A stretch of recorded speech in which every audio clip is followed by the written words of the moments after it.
আরে বাবা, আপনি হঠাৎ কি মনে করি? আসেন আসেন, ভিতরে আসেন।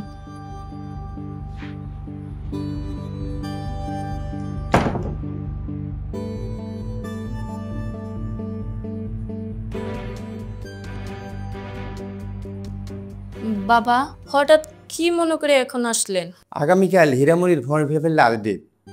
রোগীর টাকার কথা জানাইছি, ও আমাকে আজকে আসতে বলছিল।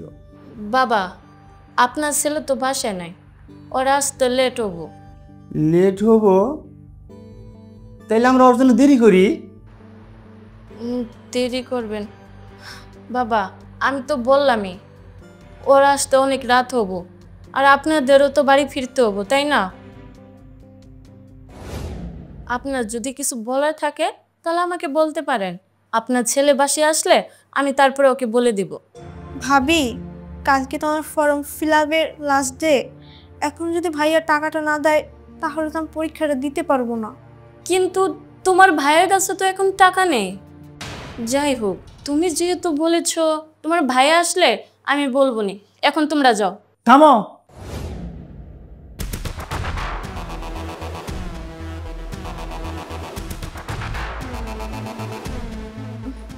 আরে তুমি এত তাড়াতাড়ি এসে পড়েছ?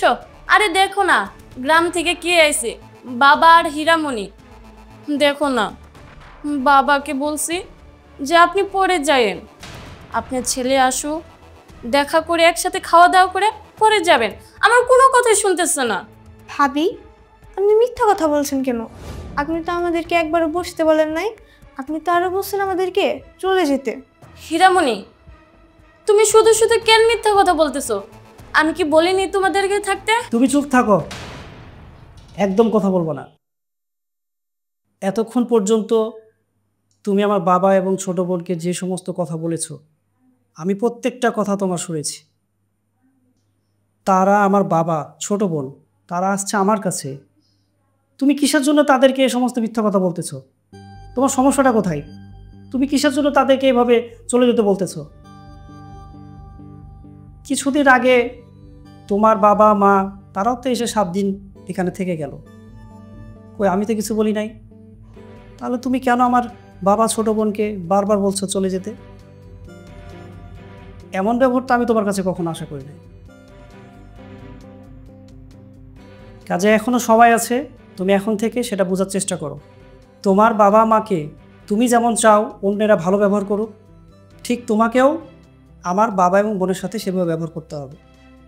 তাহলে আমিও তোমার বাবা মার সাথে সেই ব্যবহারটা করব। আমি আজকের পর থেকে তোমার কাছে এই ধরনের ব্যবহার আর আশা করব না, কথাটা যেন মনে থাকে।